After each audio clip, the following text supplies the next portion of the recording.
Dê mais garra ao seu negócio nos dias Peugeot Pro até 30 de abril. Entre outras ofertas, conheça as condições especiais para o Peugeot 308. Saiba mais em peugeot.pt.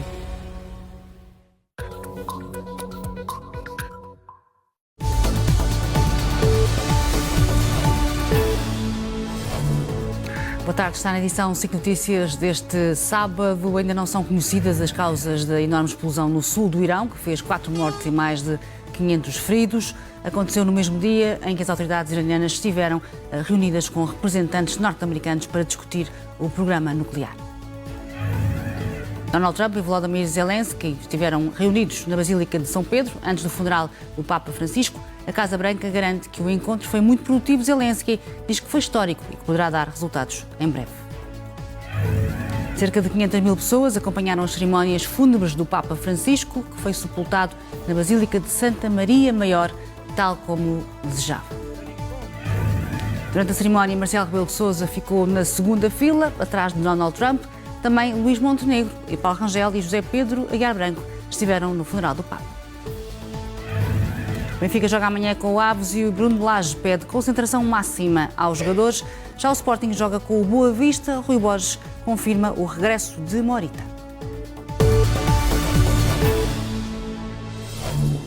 Começamos pela guerra na faixa de Gaza. O Hamas estará disponível para libertar de uma só vez todos os reféns israelitas em troca de uma trégua de 5 anos. A notícia foi avançada pela agência France Presse, que cita um responsável do Hamas. A informação surge num dia em que pode ser decisivo para o futuro da região. Hoje está prevista uma nova reunião entre dirigentes do grupo e representantes dos 2 países mediadores, o Egito e o Qatar, mas sem a presença de Israel. Há uma semana o Hamas disse ser contra uma proposta que previa um cessar-fogo de 45 dias em troca da libertação de 10 reféns. Pelo menos 4 pessoas morreram e mais de 500 ficaram feridas numa forte explosão num porto no sul do Irão. A televisão estatal do Irão admite que possa ter havido negligência no uso de materiais inflamáveis. A explosão causou estragos num raio de vários quilómetros. Negociadores dos Estados Unidos e do Irão estiveram hoje reunidos para discutir o programa nuclear iraniano. Esta terceira ronda de negociações aconteceu em Oman. O chefe da diplomacia iraniana diz que o processo e o ritmo destas negociações está a ser satisfatório e que o negociador americano Steve Witkoff mostrou seriedade e determinação. Os Estados Unidos e Israel suspeitam que o Irão quer construir armas nucleares. O Irão diz que pretende usar a energia nuclear para fins estritamente energéticos. Desde que regressou à Casa Branca, Donald Trump tem ameaçado atacar Teherão caso não haja um acordo sobre esta questão do nuclear. E ontem Steve Witkoff esteve reunido durante 3 horas com o presidente da Rússia. Putin disse ao enviado especial dos Estados Unidos que está pronto para negociar com a Ucrânia sem as habituais pré-condições. A informação foi avançada pela agência de informação estatal russa Interfax, que cita o porta-voz do Kremlin. Witkoff e Putin reuniram-se para discutir o plano dos Estados Unidos para acabar com a guerra. O Kremlin diz que a reunião foi produtiva. Mas Trump veio, entretanto, admitir, e pela primeira vez, que Vladimir Putin pode, afinal, não estar interessado na paz na Ucrânia, o que é aqui uma incoerência. Nas redes sociais, o presidente dos Estados Unidos diz que a Rússia não devia bombardear áreas civis. Trump voltou a ameaçar Moscovo com sanções pelos ataques dos últimos dias. Mais de 50 chefes de Estado e de Governo de todo o mundo estiveram no funeral do Papa Francisco e antes da cerimónia, mas já dentro da Basílica de São Pedro, houve um encontro diplomático importante. Donald Trump e Volodymyr Zelensky conversaram durante 15 minutos. A informação oficial é que correu bem. É uma das imagens do dia. Trump e Zelensky numa cimeira improvisada no interior da Basílica de São Pedro. Presidente dos Estados Unidos e da Ucrânia conversaram durante 15 minutos. De acordo com fonte da Casa Branca, o encontro foi muito produtivo e o porta-voz de Zelensky acrescenta que pode estar para breve uma nova reunião entre os dois. O momento aconteceu antes de participarem no funeral do Papa, onde foram recebidos com entusiasmos diferentes. Ao contrário do que aconteceu com Trump, Zelensky foi aplaudido pela multidão quando chegou à Praça de São Pedro. A despedida de Francisco juntou mais de 50 chefes de Estado, uma dezena de monarcas e líderes de várias organizações internacionais. A ordem alfabética, através da qual se organizaram os lugares em que cada líder se sentou, deu a Marcelo Rebelo de Sousa uma cadeira atrás do presidente americano. A proximidade deu ao presidente português a oportunidade de cumprimentar Trump no momento do abraço da paz. O momento repetiu-se com o presidente francês, Emmanuel Macron. Javier Milei, nem sempre alinhado com as posições do Papa argentino, também participou nesta cerimónia ao lado da comitiva italiana. A Presidente da Comissão Europeia, o Secretário-Geral das Nações Unidas, o Presidente brasileiro e os reis de Espanha também foram a Roma despedir-se do Papa Francisco. A Rússia fez-se representar pela Ministra da Cultura. Putin não viaja para um país ocidental desde que invadiu a Ucrânia. Tem um mandato de detenção emitido pelo Tribunal Penal Internacional. Depois do funeral, houve uma segunda reunião entre Zelensky e Starmer na residência do embaixador do Reino Unido em Itália. Os dois concordaram em continuar a trabalhar de forma intensa e com os aliados na preparação das próximas fases do plano de cessar-fogo e combinaram voltar a falar o mais brevemente possível. O mundo despediu-se então hoje de um dos mais marcantes líderes da Igreja Católica das últimas décadas. O funeral do Papa Francisco decorreu esta manhã no coração do Vaticano. A cerimónia foi seguida ao vivo por dezenas de chefes de Estado e de Governo.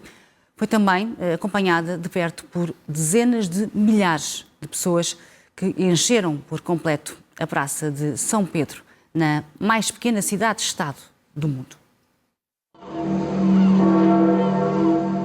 Os sinos da Basílica de São Pedro marcaram a saída da urna para o exterior. O coro da Capela Sistina, o início da cerimónia.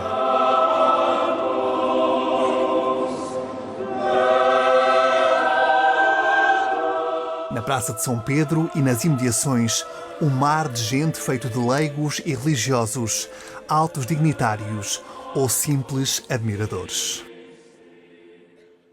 Saluto, ringrazio tutti i presenti. Giovanni Battista, o cardeal que representa todo o colégio cardinalício, teve a missão de celebrar a missa.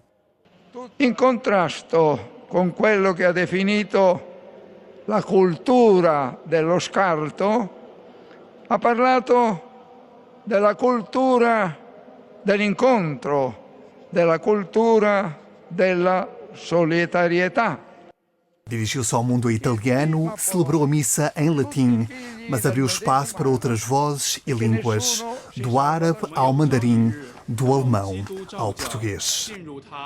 Pelos povos de todas as nações, que praticando incansavelmente a justiça, possam estar sempre unidos no amor fraterno e busquem incessantemente o caminho da paz. Frente à Basílica, uma urna de madeira revestida a zinco, tal como Francisco tinha determinado quando pediu um funeral mais simples e abdicou dos 3 caixões, como é habitual nos funerais de chefes de Estado do Vaticano e líderes da Igreja Católica. Ricco di calore umano e profondamente sensibile ai drammi odierni, Papa Francesco ha realmente condiviso le ansie, le sofferenze, le speranze del nostro tempo. E tal como defendeu em vida, também no momento da despedida, voltou a haver espaço para todos, incluindo para aqueles que um dia se referiram a ele como imbecil, como o compatriota Javier Milei, presidente da Argentina.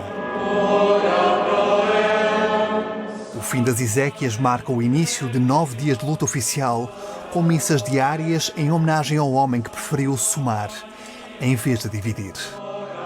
La convinzione che la Chiesa è una casa per tutti, una casa dalle porte sempre aperte. Do coração do Vaticano, onde passou mais de uma década, partiu para a última morada que ele próprio escolheu, numa decisão que voltou a quebrar séculos de protocolo. 500.000 pessoas, segundo a última contagem, quiseram estar presentes no funeral do Papa, uma cerimónia que teve fortes medidas de segurança. Mais de 400.000 pessoas, de acordo com as autoridades italianas, quiseram participar no funeral do Papa Francisco. 40.000 na Praça de São Pedro, os restantes nos arredores. Muitos fiéis esperaram horas e horas para ver, estar, orar e homenagear. We're here the whole night without sleeping. It's waiting for us to enter. Non riuscire nemmeno ad andare in bagno. Tutti ammassati così è un po' triste, perché poi la gente si sente male, c'è stata una signora che non si è sentita bene, altre persone che si sono lamentate e questo è un po' triste. Ma nonostante tutto Papa Francesco meritava e perciò accettiamo anche questo. Hemos estado esperando toda la noche y es muy importante porque el Papa es el centro, es la unión de todos los cristianos, es la representación de Cristo en la tierra y luego acompañarlo en los últimos momentos pues es muy emocionante. Para o funeral foram acionadas fortes medidas de segurança, das mais apertadas alguma vez usadas em Roma. Milhares de forças policiais no terreno, com reforços vindos de outras regiões italianas. Atiradores de elite nos edifícios, esquadrões antibombas, unidades caninas e bombeiros para combater a ameaça nuclear, bacteriológica, química e radiológica. A estes elementos juntam-se serviços de segurança das 130 delegações estrangeiras com planos contra qualquer tipo de ameaça. Na defesa do céu, do mar e da terra, os militares contam com um contratorpedeiro da Marinha nas águas em redor da capital, caças Eurofighter da Força Aérea e radares antidrones. Caso sejam avistados aviões não autorizados, há equipamentos capazes de inibir as ondas de rádio. Ambulâncias, equipas de socorro e postos médicos estão ainda acionados desde a Praça de São Pedro até à Basílica de Santa Maria Maior, bem como nas estações de metro e nos locais com mais afluência. A morte de um Papa marca o início de um dos momentos mais solenes e históricos da Igreja Católica, que é a eleição de um novo pontífice.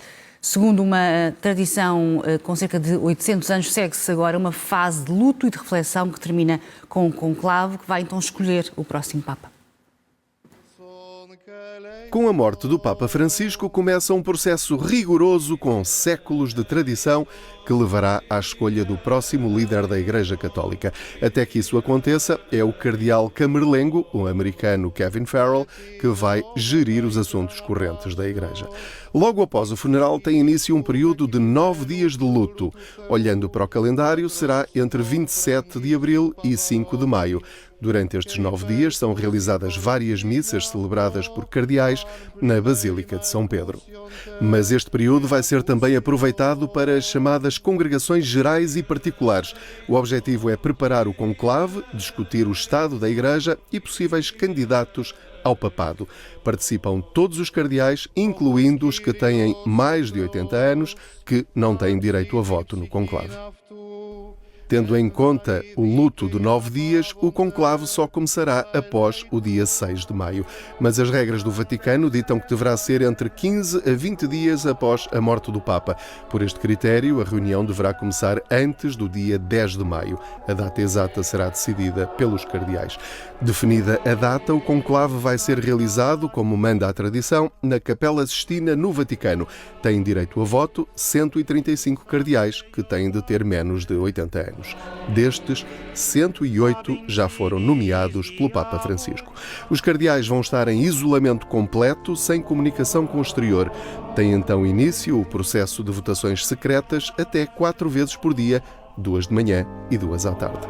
É necessário obter uma maioria de 2/3 para eleger o novo Papa. Depois de 33 votações sem consenso, a 34ª votação é limitada aos 2 candidatos mais votados, sendo suficiente uma maioria simples. Depois de cada votação, sai fumo da chaminé da Capela Sistina. Negro, se não chegaram a consenso, e fumo branco, se já estiver escolhido o novo Papa. Habemus Papam. De seguida, é apresentado aos fiéis com a proclamação Habemus Papam, a partir da varanda central da Basílica de São Pedro, onde concede a primeira bênção apostólica Urbi et Orbi e mais tarde escolhe o nome pelo qual quer ser conhecido. São nossos convidados o jornalista Ricardo Alexandre e a investigadora Paula Borges Santos. Boa tarde aos dois, obrigada por estarem connosco. Começo por ti, Ricardo. Já vamos ao futuro da Igreja, mas antes de mais queria aproveitar o facto de ter estado em Buenos Aires, precisamente antes do Papa Francisco ter vindo à Jornada Mundial da Juventude, para perguntar se há uma questão que me intriga há muito tempo, se calhar muita gente, que é porquê que o Papa nunca mais voltou à Argentina e a Buenos Aires, tendo passado por imensos países ali à volta e nunca lá voltou? Foi algum trauma? Não, há várias explicações. Uma delas é que não pretendia, não queria ser objeto de qualquer espécie de tentativa de manipulação por parte de uma sociedade argentina politicamente muito polarizada. Entre o peronismo, que é tudo em um par de botas, vai da esquerda à direita, mas tinha, principalmente com a presidente Cristina Kirchner e antes com o marido Néstor Kirchner, um pendor mais de esquerda, e depois a direita de Maurício Macri e depois a direita populista de Javier Milei, que entretanto emergiu e que acabou por chegar ao poder. Isso já foi muito mais recentemente, porque ele já é muito... E o Papa Francisco, a determinada altura, o Papa Francisco, que nunca se afastou completamente da vida política argentina, fazia observações e fazia comentários de quando em vez, mas houve uma altura em que não terá querido ser manipulado por nenhuma destas áreas políticas. Isso é uma explicação possível.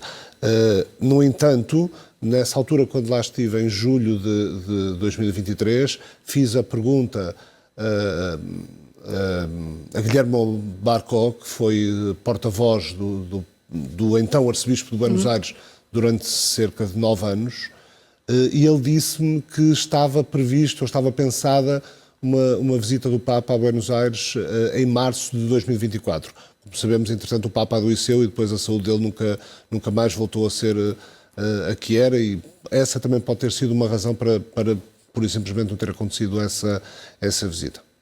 Paula, era um Papa de facto progressista, ou, na sua opinião, ou não tanto como aparentou, digamos assim? Ou seja, tentou fazer de facto uma reforma ou foi demasiado com pinças que tentou reformar algumas questões na Igreja? Bem, o Papa Francisco é um reformador. Neste sentido, ele não é um liberal que vai consumar todas as mudanças que a Igreja já discute há muitas décadas, retoma, de certa forma, algum debate que, com o Concílio Vaticano II, que tinha terminado em 65, que também não tinha fechado todas as questões que foram abertas na época, o Papa Francisco vai reabrir a discussão em torno do concílio, puxando por questões que há várias décadas têm vindo a ser colocadas. Por exemplo, a questão da ordenação de casados para o sacerdócio, a ordenação de mulheres... E questões mais fraturantes, como o acolhimento da comunidade LGBT e também a questão do aborto. Mas essas questões, que são muito doutrinais, o Papa não lhes traz uma solução. Abre um debate, mas não conseguiu fechar. Mas porquê? Porque encontrou uma grande resistência. Encontra resistências dos setores mais conservadores e mesmo daqueles que não são exatamente conservadores, mas que são fiéis ao Evangelho. Por exemplo, entre o episcopado africano, que é bastante numeroso, e a África é muito importante na Igreja Universal porque tem 1/5 dos católicos atualmente, mas esses bispos africanos, eles são extremamente fiéis ao Evangelho e, portanto, sendo também liberais no sentido de se preocuparem com as questões mais mediáticas do pontificado do Papa Francisco, a proteção da natureza, a economia, a justiça social, os migrantes. Nas questões de valores, são também eles mais contidos. E isso é Digamos importante. que ele desbravou um caminho, mas não conseguiu levá-lo até ao fim, é mais ou menos isto? Iniciou uma caminhada que, na verdade, também não é iniciada só por ele. Agora, há aqui um ponto que me parece importante, que é, no interior da Igreja, na gestão interna da Igreja, consuma várias reformas. Reformas que passam um pouco despercebidas ao público em geral, crentes e não crentes, mas que têm a ver mesmo com a própria estrutura interna. Começa, por exemplo, por fazer alguma reforma daqueles que eram os problemas mais imediatos, os problemas financeiros no Banco do Vaticano, mas vai por aí afora. Por exemplo, hoje a questão do rito fúnebre também fez algumas alterações, coisas modestas, nada assim que se note uma ruptura muito grande, mas de facto introduziu alterações, por exemplo, no missal romano, que é importante para toda a liturgia, e sobretudo no Colégio dos Cardeais faz mudanças importantes, diminuindo inclusivamente o número de reuniões que os cardeais têm habitualmente. E isto teve uma consequência, que os cardeais tiveram menos oportunidade de contatarem uns com os outros. Estes que agora chegam, Estes que vão estar no conclave. É este conclave. Sim. Ricardo, e agora aqui chegados a este ponto, o que é que poderá acontecer? Porque temos 133, não é? 35, 2 estão doentes. 35 iam votar, mas 2 estão doentes. Acho que percebi isso. Muitos foram, quase 108, se não me engano, foram escolhidos pelo próprio 72%. Pelo Papa Francisco. Com menor peso de europeus, com peso maior de... Exatamente. de cardeais de outras paragens, da África, da Ásia. Exatamente. Mas isso não significa necessariamente que venham na mesma linha do Papa Francisco, até porque... Não. Isto é, eu tive a oportunidade de questionar precisamente a Paula na rádio sobre isso. Não quer dizer que isso signifique claramente uma continuidade, embora também se diz que o Papa Francisco nomeou para cardeais, sobretudo, pessoas que poderiam ser obedientes e que poderiam ser... obedientes a concordava com a ele. E remetendo outra vez para Buenos Aires.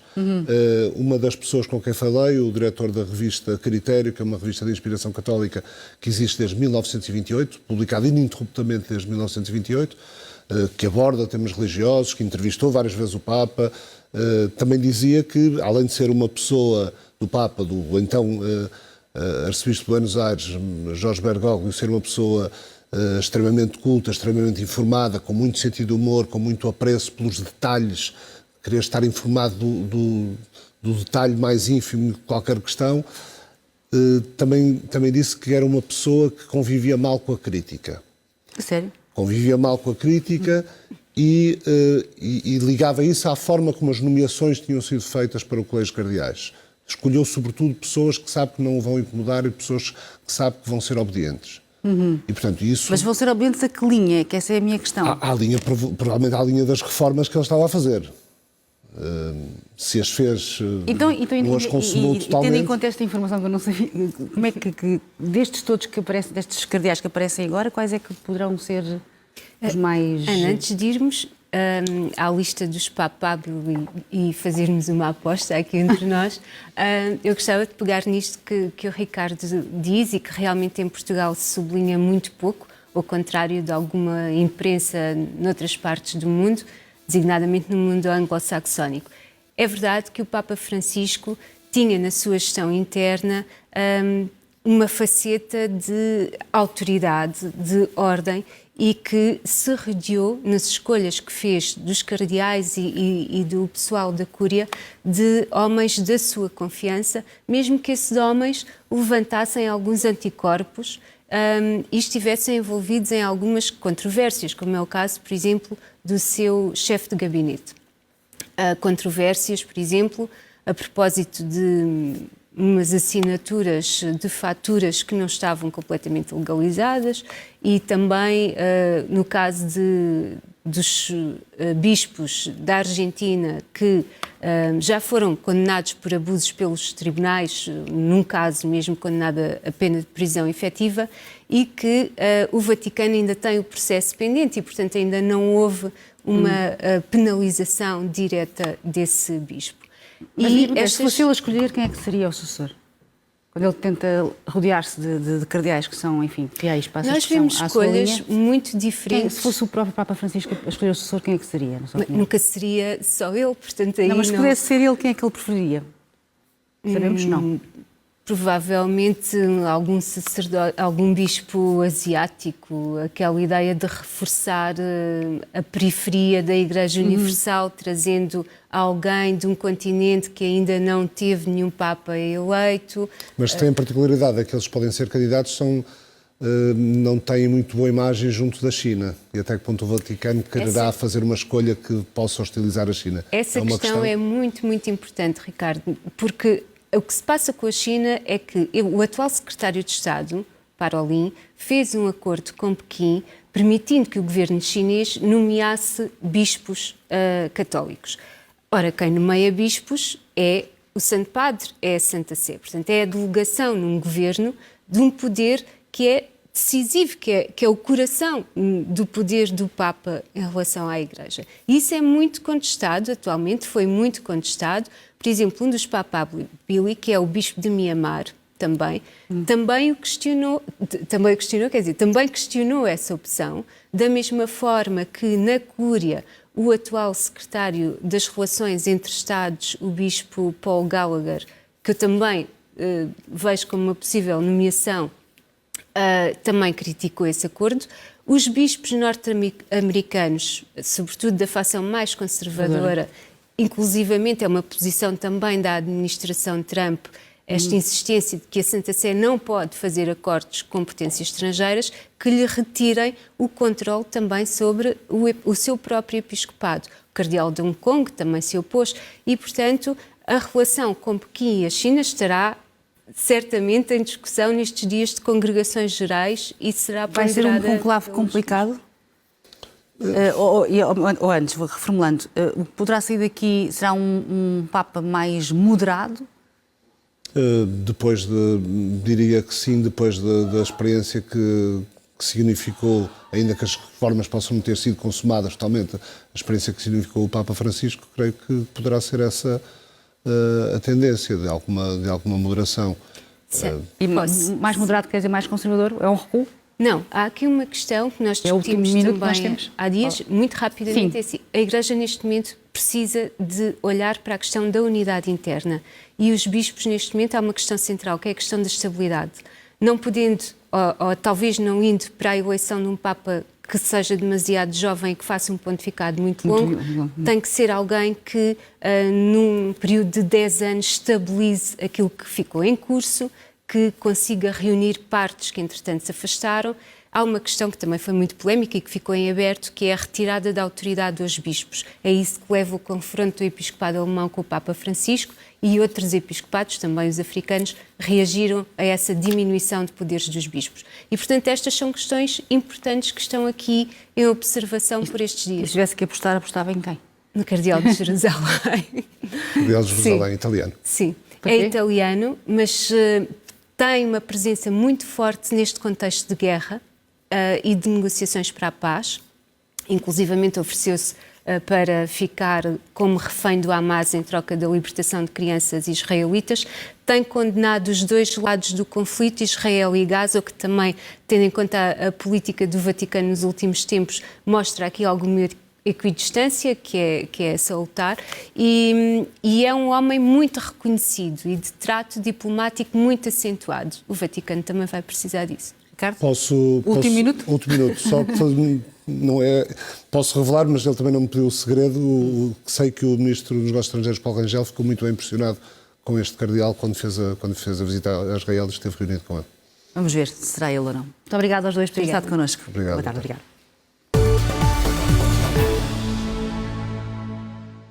É mais um fim de semana de problemas nas urgências. Só este sábado são 7 os serviços encerrados em todo o país. Em Almada e no Barreiro estão fechadas as urgências de obstetrícia e ginecologia. Em Vila Franca de Xira está encerrado o serviço de pediatria. Em Santarém está fechada a urgência de obstetrícia e em Loures o serviço de pediatria também. Em Leiria há também constrangimentos na obstetrícia e ginecologia. O portal do SNS indica que amanhã também vão estar encerradas 7 urgências. A margem sul do Tejo será mais uma vez uma das zonas mais afetadas e também o Hospital de Vila Franca de Xira vai continuar com as urgências de obstetrícia, ginecologia e pediatria fechadas. Em Loures, o serviço de pediatria também vai estar encerrado. Já nas Caldas da Rainha e em Leiria vão estar fechados os serviços de obstetrícia e de ginecologia. Os 3 detidos ontem, durante uma concentração da extrema-direita em Lisboa, foram notificados para comparecer perante o Ministério Público. Uma fonte da PSP esclareceu hoje à agência Lusa que será, então, o Ministério Público a decidir o seguimento a dar ao processo contra o ex-juiz Rui Fonseca e Castro, que lidera o movimento extremista Ergue-te, e o militante neonazi Mário Machado. Recorde que os dois lideravam o grupo de extremistas que ontem tentou perturbar as celebrações do 25 de Abril.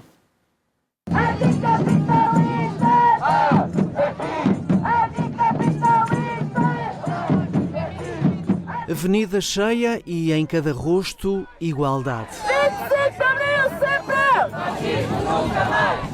25 de Abril sempre! Famílias, netos e avós. A chama de Abril em desfile até ao Rocio, em dia de luto nacional. Se tem que continuar a vir sempre que se possa. Sempre. Não se pode deixar de vir. Nós e vocês depois. Como é que a senhora viveu o 25 de Abril de 74? Como é que se transmite essa memória? É um momento único na vida de uma pessoa. Educação e uma casa para morar, menos que isso não vai dar. Era para ter sido apenas isto. Festa e música, como sempre, mas no final da avenida havia uma concentração não autorizada e cujo promotor, o ex-juiz Rui Fonseca e Castro, recusou cancelar. Foi detido por desobediência qualificada e os apoiantes do Ergue-te que lidera revoltaram-se. 2 polícias ficaram feridos durante os confrontos.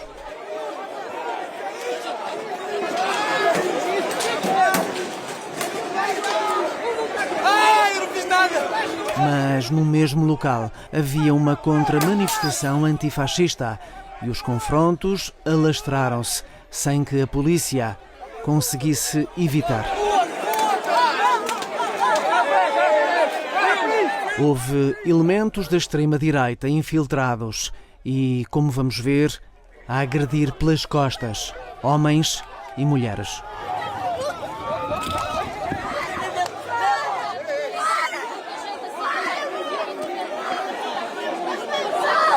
Isto é Portugal! Outras 2 pessoas foram detidas, entre as quais o militante neonazi Mário Machado.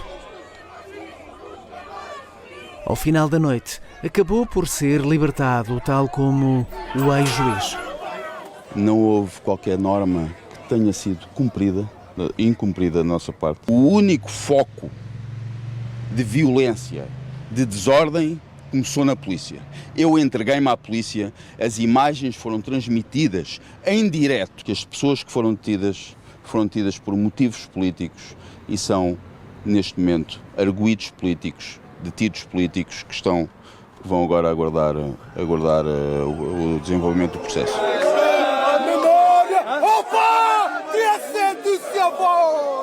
Serão agora presentes a juiz esta segunda-feira.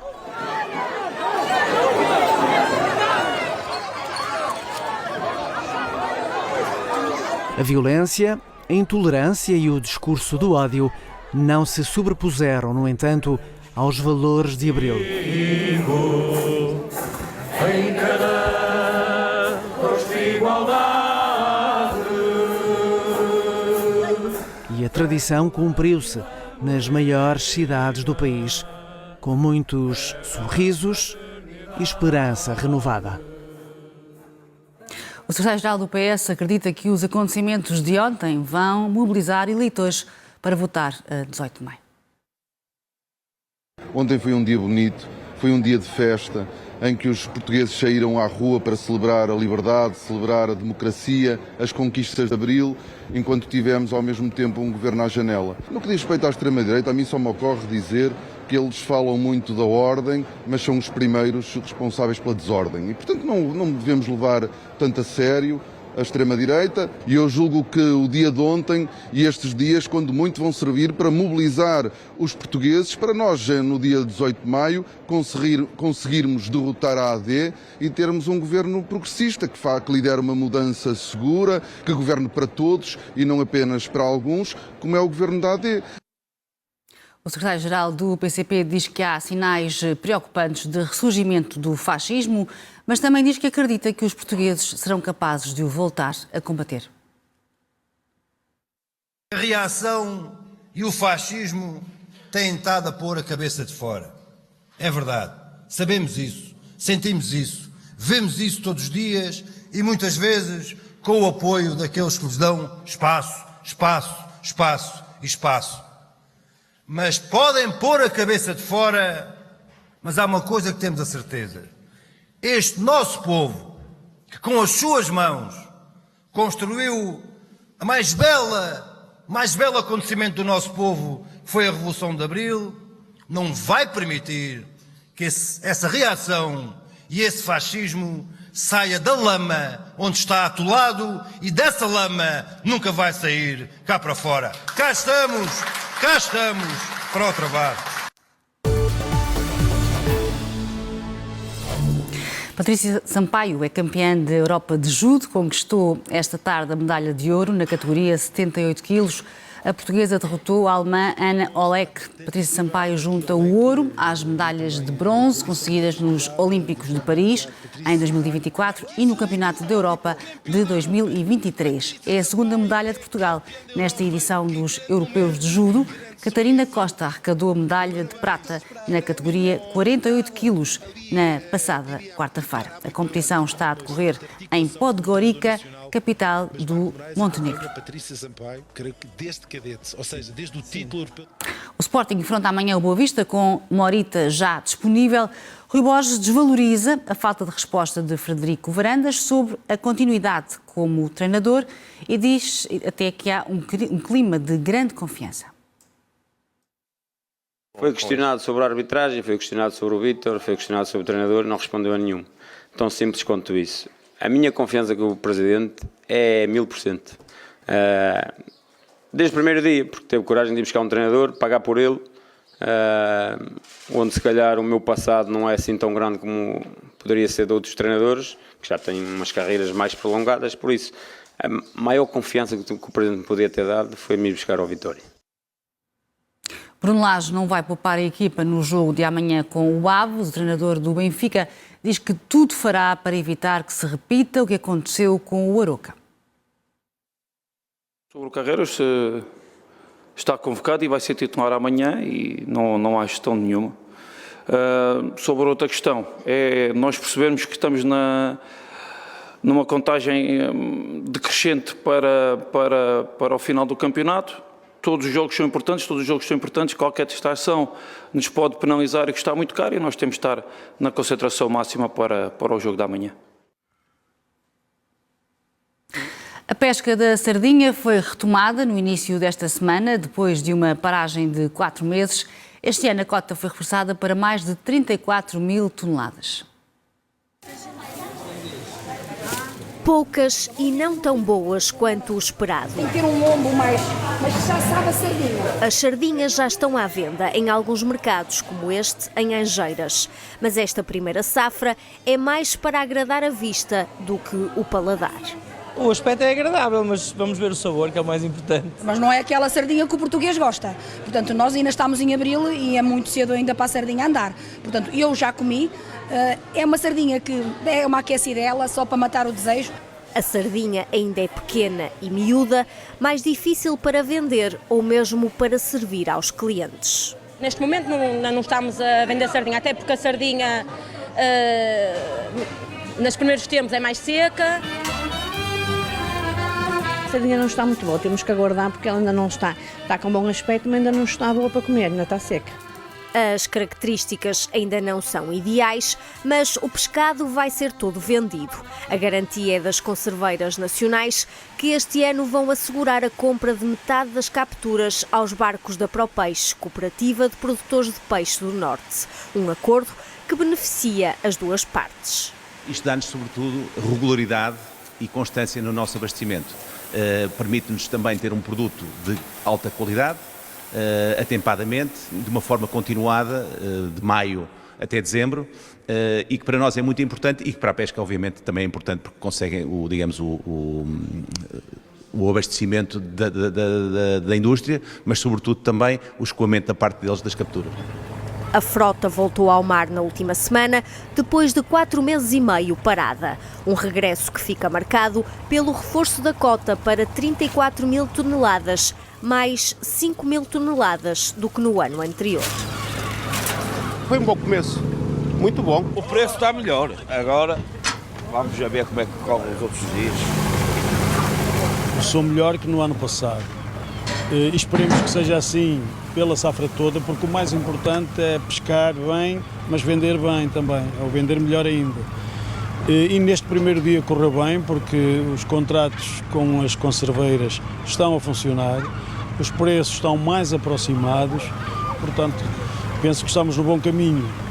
Um caminho que ainda está agora no início, mas que já está a dar sinais positivos para este que é um dos peixes mais cobiçados pelos portugueses. A sardinha, sem dúvida, que é o peixe do português, do rico e do pobre. A expectativa é que haja mais sardinha do que o ano passado, com melhor qualidade, e que os clientes apareçam em força. A faltar fica só o selo azul da pesca da sardinha que Portugal perdeu em 2014. Uma certificação das melhores práticas internacionais para a pesca sustentável que pode voltar a ser conquistada. É essa a convicção da Secretária de Estado das Pescas. Cláudia Monteiro de Aguiar acredita que o selo azul chega a Portugal ainda este verão e que trará, entre outras vantagens, a valorização do preço da sardinha. Já a seguir ficou Boa Cama, Boa Mesa. Voltamos antes das 6. Até já.